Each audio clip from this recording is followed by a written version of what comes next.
So good afternoon, students.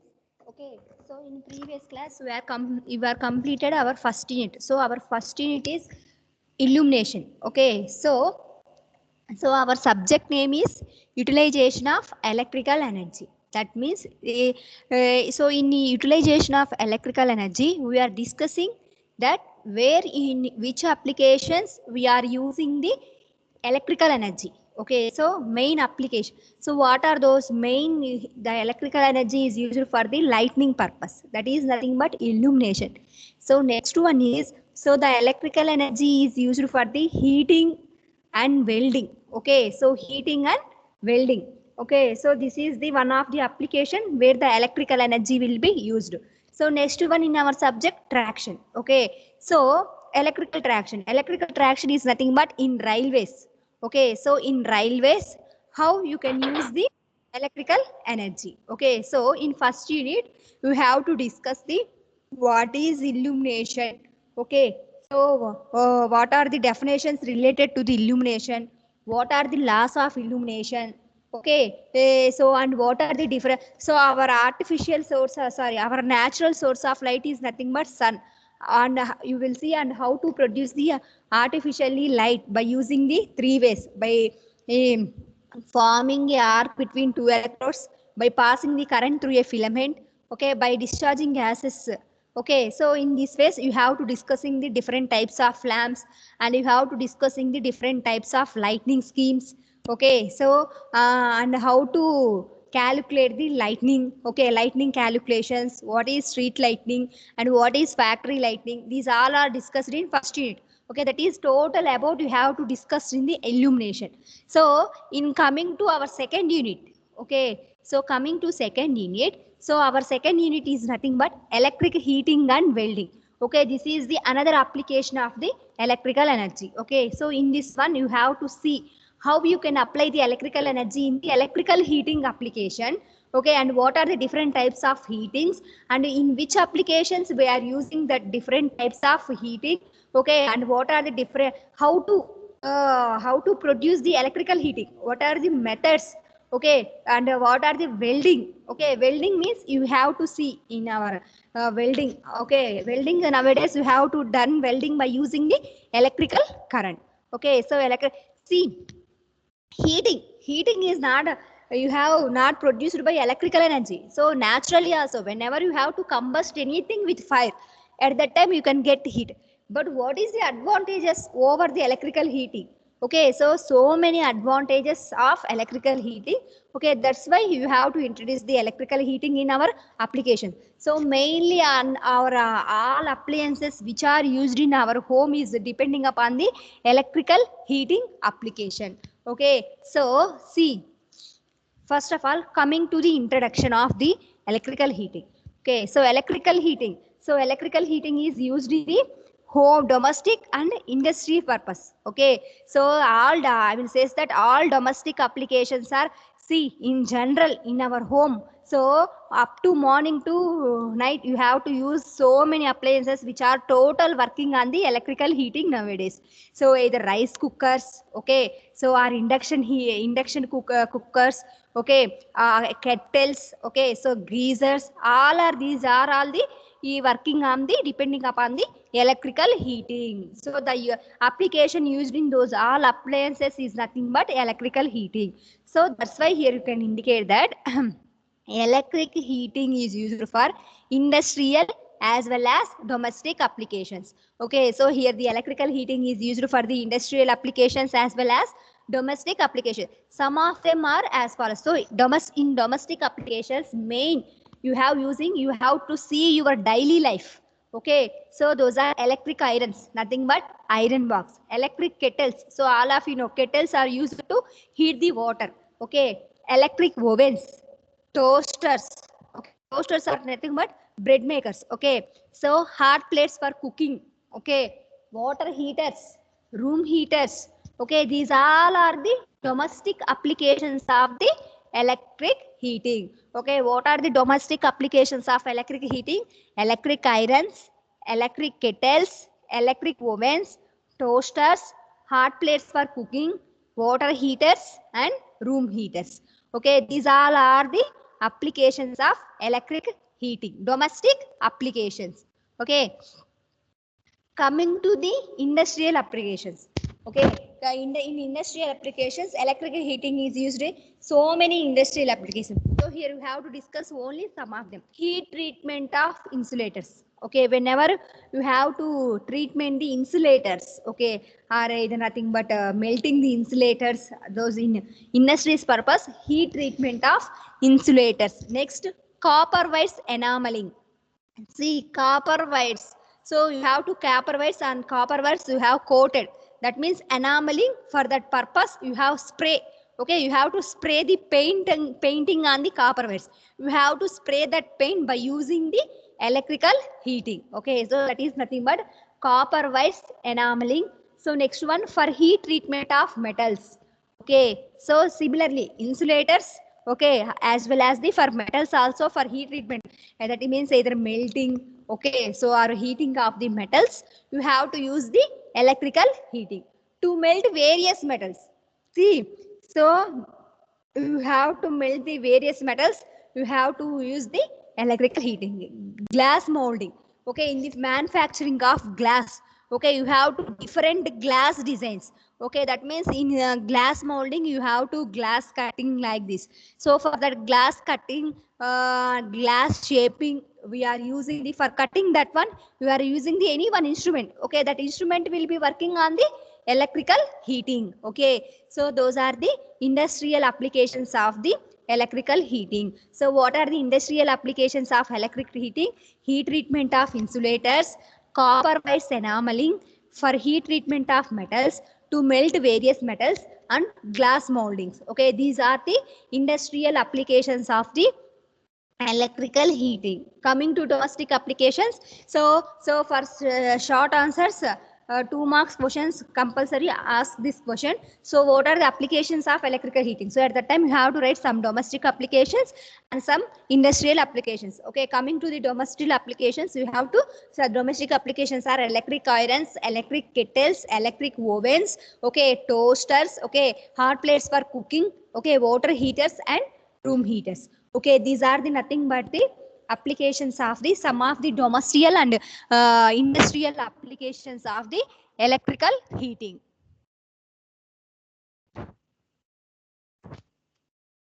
See, advantages of electric heating. Okay, this is also very important. So heating is produced in many ways. Okay, by combusting any, if suppose you have to burn the coal, whenever you have to burn the coal, at the time it produces the heat. So we have to use that heat also. But why you are using electrical heating means electric heating has so many advantages coming to the normal traditional ways of heating. So what are those advantages we are seeing in here? So this is very important. Advantages of electrical heating. See, electric heating process are clean due to absence of smoke, ash, dust, etc. See, whenever you have to combust the coal, so coal, that means sticks, when you have to combust, this is what happened at that time. Lot amount of smoke will be releases, ash will be produced, and dust will be releases. Okay, so but electrical heating, whenever you see, if suppose you have to cook the rice on the sticks, okay, so what happened at the time? It produces smoke, ash, dust, etc. If suppose same that rice will be cooked on the rice cooker, okay, electrical rice cookers, so at that time it will not produce any smokes, ash, dust, etc. So that means electric heating process are clean due to absence of smoke, ash, dust, etc. Okay, because of these all absences, okay, so the electrical heating is a clean process. Okay, similarly, as fuel gases are absent in the process, there is no risk of any pollution. Okay, see, that means whenever you have to combust the sticks, okay, or fuel, any fuel, either like kerosene or anything, you have to heating. So at that time, what happened? At that time, fuel gas, okay, some amount of gases will be produced in that heat, and these are coming to the atmosphere. Okay, so at that time, they have polluted the surrounding environment. But here there is no flue, but in the process of electric heating, there will be no flue gases. Okay, at that time there is no risk of the surrounding pollution. Okay, this is also one of the advantages of electric heating. Okay, so next one is electrical heating equipment is more safe as electrical tripping devices are act reliably instantaneously upon abnormal conditions. So coming to the equipments, what are they used electrical equipments are more safe. Okay, so whenever you have to switch off and switch off, at that time it can be manufacturing that electrical equipment is more act reliably instantaneously upon abnormal conditions. If suppose whenever you have to switch on that any electrical appliances, what happened at that time they will start heated instantaneously and reliable. Okay, so this is also one of the advantages of the electrical heating. So next one is electrical heaters usually require very little attention and maintenance. Okay, so whenever you have to use the electrical heaters, at that time their attention and maintenance, okay, maintenance of that electrical heaters are very little. Okay, so that is also one of the advantages of electric heating. Very high temperatures can be obtained. Okay, so if suppose you have to see the induction cooker, for example, you have to see induction cooker. So I think all of you know very well know about the induction cooker. So whenever you have to take the induction cooker, so the induction cooker will be working depending upon the electric heating.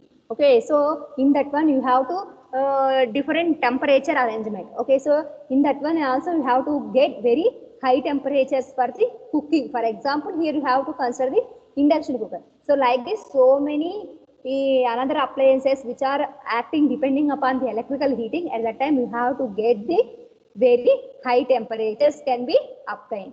Okay, so as well as whenever you have to get these very high temperatures, at that time the time required to attain these temperatures is also less.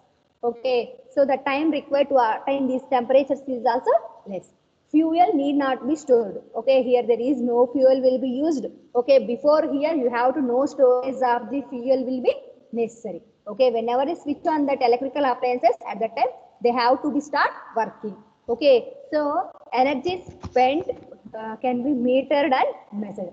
So whenever the appliances will be acting depending upon the electrical energy, so what happens? So at that time the spend can be metered. So you have to see. So you have to spend a meter and measure. So in our energy meter, you have to meter that reading. Okay, so how many so how many units of power will be consumed, and finally in monthly you have to measure. Okay, so these are the advantages of electrical heating. Okay, this is very important. So what are the advantages of electrical heating? Electric heating process are clean due to the absence of smokes, ash, dust, etc. Okay, so as fuel gases are absent in the heating process, there is no risk of any pollution. Okay, so electrical heating equipment is more safe as electrical tripping devices are act reliably and instantaneously upon abnormal conditions. So next one, electrical heaters require the little maintenance.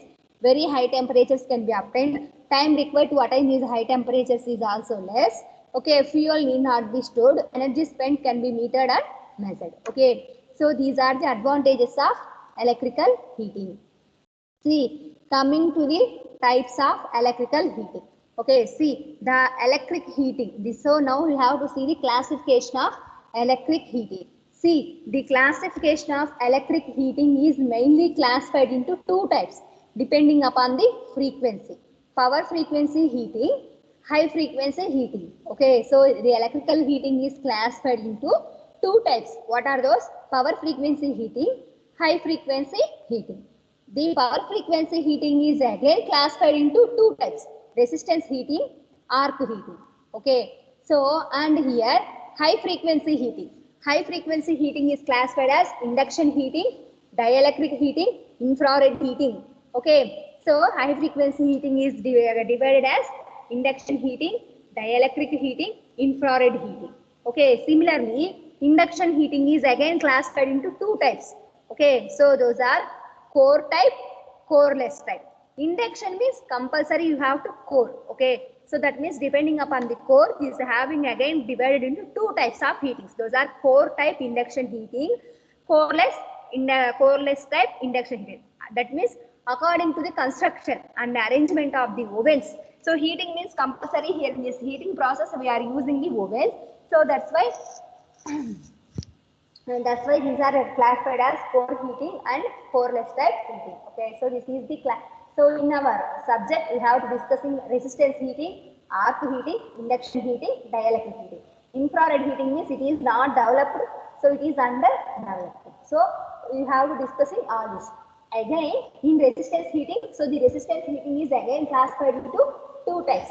Those are direct resistance heating, indirect resistance heating. Arc heating is again classified into two types, direct arc heating, indirect arc heating. Okay, so this is the classification of electric heating. So this is the total classification. These are all types you have to discuss here. So at that time, so the electrical heating is completed. Okay, so electric heating is how many? So classified into mainly two types. What are those? Power frequency heating, high frequency heating. The power frequency heating is again classified into how many types? Two types. Resistance heating, arc heating. So the resistance heating is again classified into direct arc heating, indirect arc heating. Direct resistance heating, indirect resistance heating. Similarly, the arc heating is again classified into two types. Those are direct arc heating, indirect arc heating. Okay, so high frequency heating is mainly classified into three types. Those are induction heating, dielectric heating, infrared heating. Okay, so induction. So why you have to say that that is induction heating? That is working upon depending upon the electromagnetic induction principle. So dielectric heating means so it is acting depending upon the dielectric. Dielectric. So this type of heating is applied to the dielectric materials. Okay, so we have to know dielectric materials are nothing but semiconducting materials. That means they have to partially allow the electrical energy. Okay, so that's why the name is so resistance. Okay, that means we have depending upon the arc, depending upon the resistance. So arc heating. So that means here you have to use the electrodes and you have to establish the arc between electrodes. Okay, that wise depend. So by producing the arc, by using that arc, you have to heat that substance. Here in resistance heating, by using the resistance, you have to heat the substance which is to be heated. Okay, so that's why that is called resistance heating, arc heating, induction heating, domestic heating.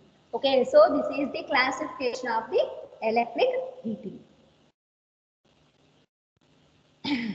Resistance heating. Okay, see, resistance heating is nothing but in this method when a resistance R carries current I for T seconds. Okay, so in next class I will explain with diagrams. So just in this class I will tell you what is resistance heating and what is the principle involved in that and what is the induction heating and what is the dielectric heating. Okay, so see, a resistance heating is nothing but in this method a resistance R carries a current I for T seconds. Okay, so whenever the substance, one substance which is to be heated is placed in one container itself. Okay, at that time whenever you have to pass the current through it one, so compulsory each substance having some resistance. Okay, so when a resistance R, that resistance carries current for suppose you have to assume for a particular time period will be T seconds. So I square RT is the heat produced. So at that time it produces the loss. I square RT is the nothing but the heat produced in the resistance heating. So that heating is called resistance heating. See, this heat is used for the heating purpose. Whenever some loss will be occur is nothing but at that time some amount of heat will be produced. That heat will be used to heat the substance. That means that heat will be used for the heating purpose. Okay, so there are two types of resistance heating, direct and indirect resistance heating. Already I am saying that the direct heating is, so in next class I will see the diagrams. Okay, and so there are two types of resistance heating. What are those? Direct and indirect resistance heating. Coming to the direct resistance heating. So what is direct resistance heating in method? Usually the body is heated is called a charge. That means the substance. Okay, any substance which is to be heated, that is called, here you can assume that is as a one charge. Okay, in this process the electrical current is passed through the charge itself. So at that time you have to directly pass the electrical current through the charge. Okay, you have to take a one vessel Okay, in that vessel, you have to place the substance which is to be heated. That substance here you can assume is nothing but charge. Okay, whenever you have to pass the electrical current through that charge, okay, so at that time, charge itself, see, the as the heat developed in the charge itself, so directly you can pass the electrical current through the substance which is to be heated, directly pass. Okay, that's why this is called direct resistance heating. Okay, so as the heat developed in the charge itself, so at the time the heat, okay, whenever you have to pass the directly electrical current through the charge, at that time it will be directly heated. This becomes a very efficient process. Okay, so it's nothing but example is nothing but water heater. Okay, in our home you have to use the water heater. So in which way you are using the water heater? For suppose in our home you have to take one bucket. Okay, in that bucket you have to place the heater. Okay, and switch on. So that means you hear the substance. So the substance which is to be heated. So you want to heat the which substance? Water. Okay, you have to heat the water. You have to directly place the heater in the water. Whenever you have to switch on that heater, what happened? Directly the current from the heater to water. So directly the heat transferred from water heater to water. Okay, that is directly. Okay, so directly the heat will be delivered. Okay, that's why that is called the direct resistance heating. Okay, so example is water heater. Okay, so indirect resistance heating. Okay, so indirection resistance heating means in this method. Okay, so that means in direct resistance heating you have to pass the heat directly. Okay, so that's why that is called the direct resistance heating.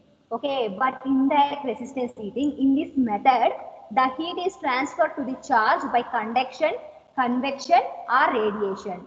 So these, I think these three processes are already, I think you are getting the physics or chemistry. Okay, so next class, so I will explain what is conduction, what is convection and what is radiation. Okay, so we have two simple formulas also. Okay, so indirect resistance means you have to transfer the heat to the substance which is to be heated by the conduction process, either by convection process or radiation process. That means different objects you have to use the different principle. Okay, applications of indirect resistance are water geysers. So cooking oven. So see, in oven, so whenever you have to place the bowl in the oven, what happened? From the oven to the bowl, you have to transfer the heat. Okay, so that's why this is also, cooking oven is also one of the applications of the indirect resistance heating. Furnaces. Okay, furnaces is nothing but, I think, the heating which are used for the heating, the large amount of the metals in the industries you have to heat, you have to use as the furnaces. Okay, so in furnaces also you have to apply the indirect resistance heating. Room heaters. So not in our India, in foreign countries, you know, so in like Switzerland, so like that, very cool areas. So they are used for the in winter season room heaters. So as well as like this, we are using the ACs in summer season. In the countries, in cool countries, in winter season, they are use the room heaters. Okay, so at that time, the room heaters is also one of the applications of the indirect resistance heating. Heat treatment of metals. Okay, so for the poetry work is nothing but poultry work is nothing but, so that means in iron industries. Okay, iron industries for heating any iron metal. So in that one, so we are using the indirect resistance heating. Okay, induction heating. So up to now you have to discuss in the resistance heating. What is resistance heating? Okay, so at which how to produce the heat by using the resistance heating. So and what are the types of direct resistance heating, indirect resistance heating. Okay, so you have to see direct resistance heating example is water heaters. For indirect resistance heating, you have to so many applications: water geysers, cooking ovens, furnaces, room heaters, heat treatment of metals, poultry work. So these all are the applications of the indirect resistance heating. Induction heating. The name itself indicates. So this is working on the principle of the induction. See, according to Faraday's law. Okay, according to Faraday's law, when a magnetic flux links with a conducting body, EMF is induced in the body and thus current flows in it.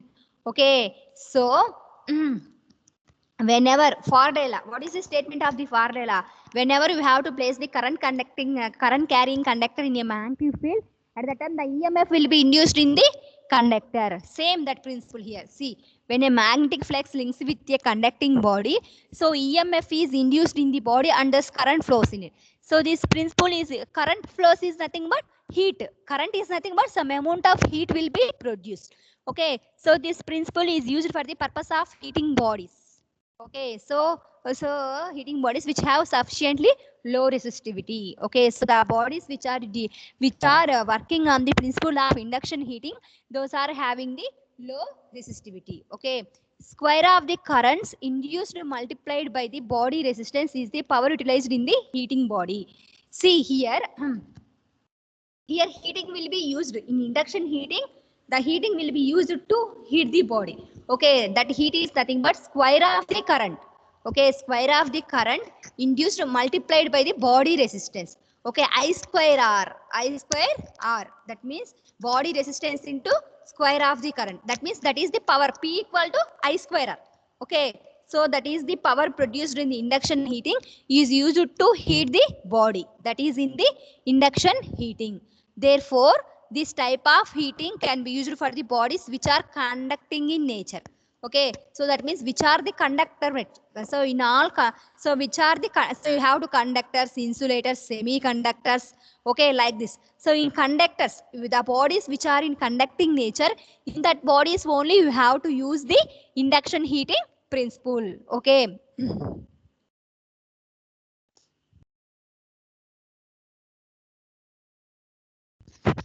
See, eddy current heating. Okay, eddy current heating is nothing but, so you in the, see here, in electric heating you have to know eddy current heating. So but so generally you have to produce the heating by using the eddy currents also. Okay, that is in which way you have to heat. Now here you have to see only. Okay, see, that means in induction heating eddy currents is also produced. Okay, so at the time how to, okay, how to heat by using the eddy currents, that is nothing but eddy current heating. Okay, see, by heating an article by eddy currents, you have to any object, you have to heat that one by eddy currents. It is placed inside a high frequency AC current carrying coil. Whenever when eddy current, when the eddy currents will be, when we produce, whenever AC, only you have to magnetic nature, where you have to magnetic nature, at that time only you have the eddy currents will be produced. Okay, so the alternating magnetic field produced by the coil set up eddy currents in the article which consequently gets heated up. Such a coil is known as heater. Whenever eddy currents will be produced, current is nothing but some amount of heat will be produced. Okay, so that heat will be heated the body. So see here like this one. Okay, eddy current flows in the workpiece. So here we have to, this one is the coil. Okay, the coil, any or heater.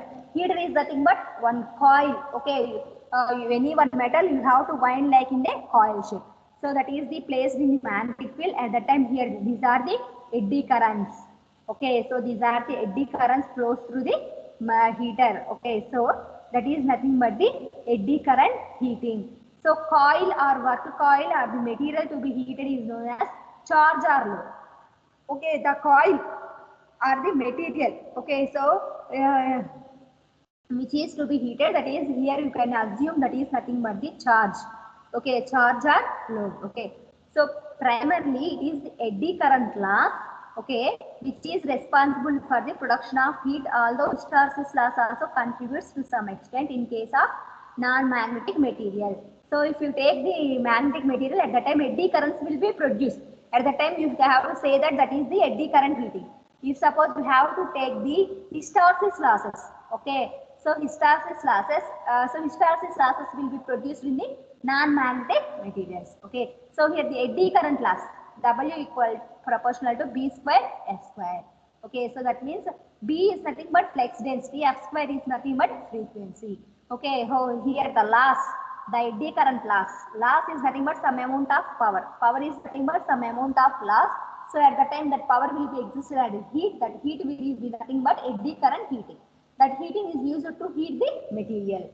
Okay. Hence, this loss can be controlled by controlling the flux density. By controlling the flux density and the supply frequency. Okay. You can control this eddy current loss. Why? Because W is directly proportional to the B square and F square. Okay, that's why hence this loss can be controlled by controlling flux density B and the supply frequency F. Okay, so this loss is greatest on the surface of the material but decreases as you go deep inside. Okay, so that means this loss is greatest on the surface. On the surface, it will be heated more. So coming to inside, go to depth. Whenever you have to go to depth, the flux density will be decreases. Flux density will be decreases. What happened? Eddy current loss will be also decreases. So at that time, the body heating will be also less under the heat. Okay.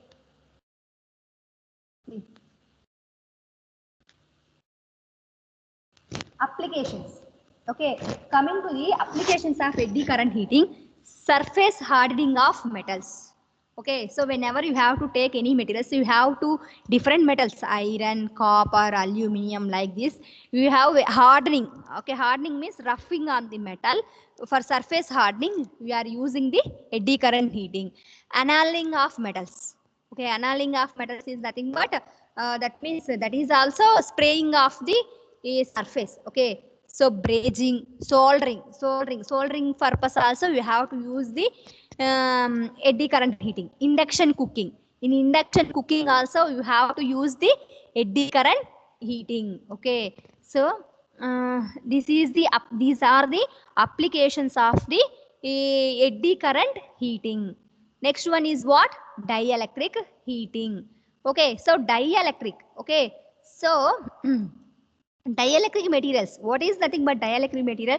Dielectrical materials are nothing but insulators. Okay, so insulators means they have not allow the electrical energy. So whenever you have not the electrical energy, how to heat the dielectrical materials? Okay, so you have to stress at that time. You have to stress the dielectric material. Okay, see. In dielectric heating, a high frequency, high AC voltage is applied across a dielectric material. Okay, so here these dielectric materials are nothing but these are not allow the current. Okay, at the time we have to use the high frequency, high AC voltages. Whenever you have to use the more voltages to stress that dielectric material. Okay, see the dielectric workpiece is held between two metal electrodes. Here you have to place the dielectric material between two metal electrodes. The dielectric material. So dielectric material is nothing but insulators. Those are plastic, okay, wood, etc. So you have to take the, see, you have to take either, see here dielectric slab to be heated. Here this is the dielectric material which is to be heated. You have to place the two electrodes. Okay, that means the electric material which is to be heated placed in between the two electrodes. For these two electrodes, you have to give in the high frequency AC supply. Okay, so the dielectric material which is to be heated. Okay, so the dielectric material which is to be heated is placed in between the two electrodes. Okay, so these two electrodes will be supplied by a high frequency AC supply. Okay, so whenever, see, the dielectric workpiece is held between two metal electrodes, the dielectric material can be, that dielectric material either will be plastic or wood, etc. Due to high voltage excitation,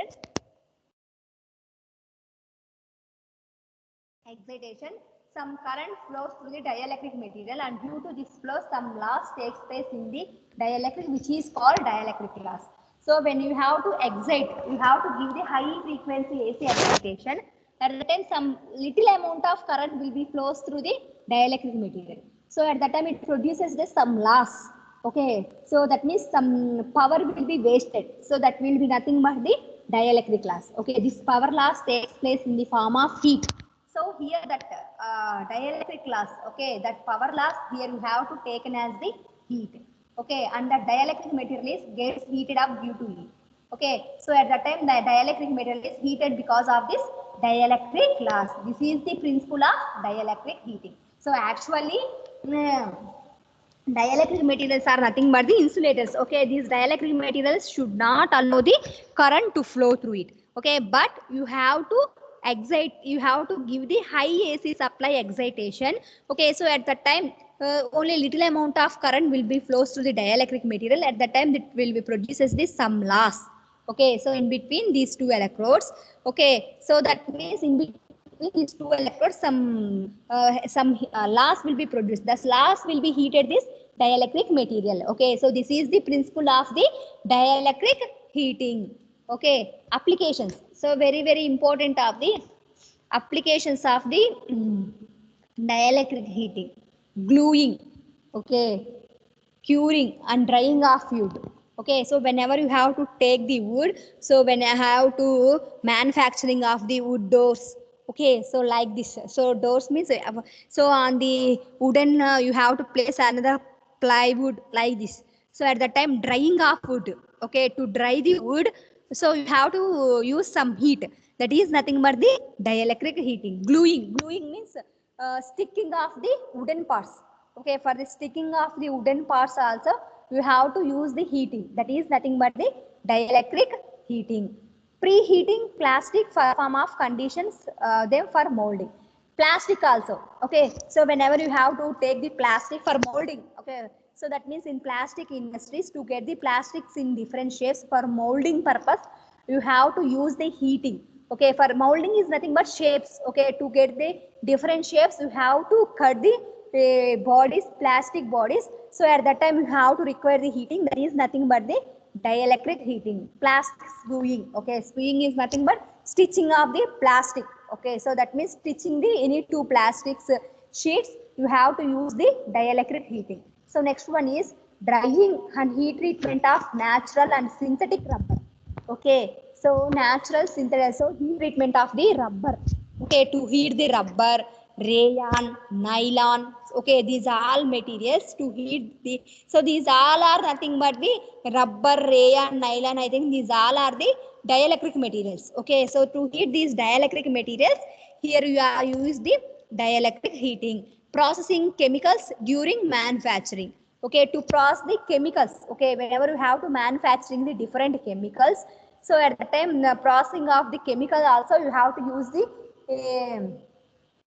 you have to use the dielectric heating. So in the chocolates industries also. Okay, so chocolate industries. Okay, so in the popcorn. Okay, so in uh, uh, to cook the to get the popcorn also we have to use the heating. Okay, all of you know. So heating missions. Okay, those are nothing but those are working on the principle of the dielectric heating. Okay, so in textile industries. Okay, that means in cloth in ready-made industries also you have to use the. So there is so many applications of dielectric heating. So I have to give an material. In give material you have to lot of applications. So but here in here in slide I have to mention few applications. So some of the important. So this is also used in the chocolate in chocolate industries. Okay, so making of popcorn. Okay, so like this. So many so in textile industries.